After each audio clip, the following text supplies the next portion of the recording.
दोस्तों, देवगुरु बृहस्पति को बुद्धि और शिक्षा का कारक माना जाता है। तो आइए हम जानते हैं गुरुवार व्रत कथा के बारे में। कथा कुछ इस प्रकार है। प्राचीन काल की बात है। किसी राज्य में एक बड़ा प्रतापी और दानी राजा राज्य करता था। वह हर गुरुवार को व्रत रखकर दीन दुखियों की मदद करके पुण्य प्राप्त करता था। परंतु ये बात उसकी रानी को अच्छी नहीं लगती थी। वह न तो व्रत करती न दान पुण्य करती।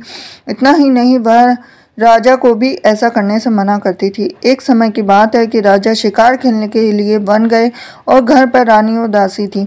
उसी समय गुरु बृहस्पति देव साधु का रूप धारण कर राजा के दरवाजे पर भिक्षा मांगने आए।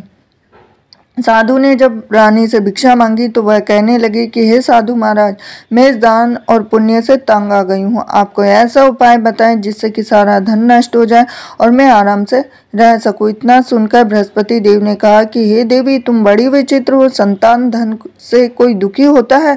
अगर अधिक धन है तो शुभ कार्यों में लगाओ, कुंवारी कन्याओं का विवाह कराओ, विद्यालय और बाग बगीचे का निर्माण कराओ, जिससे तुम्हारे दोनों लोग सुधरें। परंतु साधु की इन बातों से रानी को खुशी नहीं हुई। उसने कहा कि मुझे ऐसे धन की आवश्यकता नहीं जिससे मैं दान दूं, जिसे संभालने में मेरा सारा समय नष्ट हो जाए। तब साधु ने कहा, अगर तुम्हारी ऐसी इच्छा है तो मैं जैसा तुम्हें बताता हूँ तुम वैसा ही करना। गुरुवार के दिन तुम घर को गोबर से लीपना और अपने बालों को पीली मिट्टी से धोना। राजा ने हजामत बनाने को कहना और भोजन में मांस मदिरा का प्रयोग करना। कपड़े धोबी के यहाँ धुलवाने देना और इस प्रकार 7 बृहस्पतिवार करने से तुम्हारा समस्त धन नष्ट हो जाएगा। इतना कहकर साधु के रूप में बृहस्पति देव अंतर्ध्यान हो गए और साधु के अनुसार कई बातों को पूरा करते हुए रानी को केवल 3 बृहस्पतिवार ही बीते थे कि उसकी समस्त धन संपत्ति नष्ट हो गई। भोजन के लिए राजा का परिवार तरसने लगा। तब एक दिन राजा ने रानी से कहा कि हे रानी, तुम यहीं रहो, मैं दूसरे देश को जाता हूँ, क्योंकि यहाँ पर सभी लोग मुझे जानते हैं, इसलिए मैं कोई भी छोटा कार्य नहीं कर सकता। ऐसा कहकर राजा दूसरे देश चला गया और वहां वह जंगल से लकड़ी काट कर लाता, शहर में बेचता। इस तरह वह अपना जीवन व्यतीत करने लगा। इधर राजा के परदेश जाते ही रानी और दासी दुखी रहने लगी और एक बार जब रानी और दासी को 7 दिन तक बिना भोजन के रहना पड़ा तो रानी ने अपनी दासी से कहा कि हे दासी, पास ही के नगर में मेरी बहन रहती है, वह बड़ी धनवान है, तो उसके पास जा और कुछ ले आ ताकि थोड़ी बहुत गुजर बसर हो जाए। दासी रानी की बहन के पास गई। उस दिन गुरुवार था। रानी की बहन उस समय बृहस्पति व्रत की कथा सुन रही थी। तो दासी ने रानी की बहन को अपनी रानी का संदेश दिया, लेकिन रानी की बड़ी बहन ने कोई उत्तर नहीं दिया। जब दासी को रानी की बहन से कोई उत्तर नहीं आया तो वह बहुत दुखी और उसे क्रोध भी आया। दासी ने वापस आकर रानी को सारी बात बता दी। ये सुनकर रानी ने अपने भाग्य को कोसा। उधर रानी की बहन ने सोचा कि मेरी बहन की दासी आई थी, परंतु मैं उससे नहीं बोली। इससे वह बहुत दुखी होने लगी। कथा सुनकर पूजा समाप्त करके वह अपनी बहन के घर आई और कहने लगी कि हे बहन, मैं बृहस्पतिवार का व्रत कर रही हूँ। तुम्हारी दासी मेरे घर आई थी, परंतु जब तक कथा होती है तब तक न तो उठते हैं नहीं बोलते हैं, इसीलिए मैं नहीं बोली।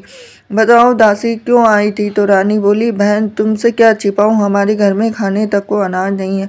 ऐसा कहते कहते रानी की आंखें भर आई और उसने दासी समेत पिछले 7 दिनों से भूखे रहने की बात अपनी बहन को बता दी। रानी की बहन बोली कि देखो बहन, भगवान बृहस्पति देव सबकी मनोकामना को पूर्ण करते हैं। देखो, शायद तुम्हारे घर में अनाज रखा हो। पहले तो रानी को विश्वास नहीं हुआ, पर बहन के आग्रह पर उसने अपनी दासी को अंदर भेजा और सचमुच अनाज से भरा एक घड़ा मिल गया।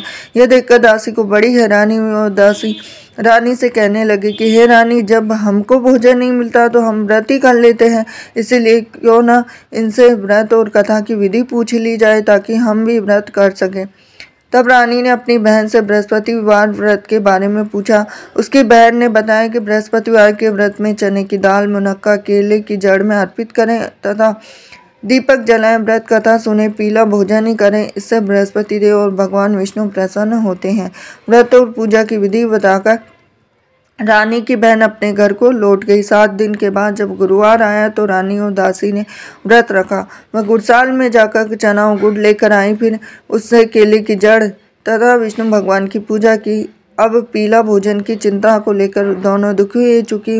उन्होंने व्रत रखा था, इसीलिए बृहस्पति राव उनसे प्रसन्न थे। वह एक साधारण व्यक्ति का रूप धारण कर 2 थालों में पीला भोजन दासी को दे गए। भोजन पाकर दासी प्रसन्न हुई और रानी के साथ मिलकर भोजन ग्रहण किया। उसके बाद वह सभी गुरुवार को व्रत और पूजा करने लगी। बृहस्पति देव की कृपा से उनके पास फिर से धन दाने की वापिस आ गया, परंतु रानी फिर से पहले की तरह आलस्य करने लगी। तब दासी बोली, देखो रानी, तुम पहले भी इस प्रकार आलस्य करती थी।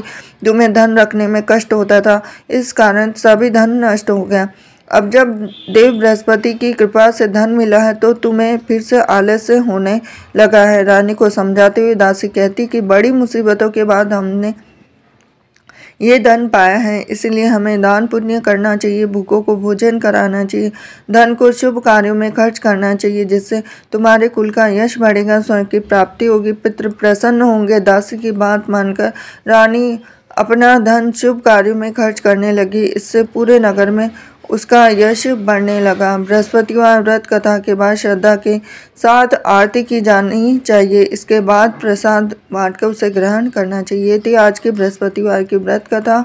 हरे कृष्णा।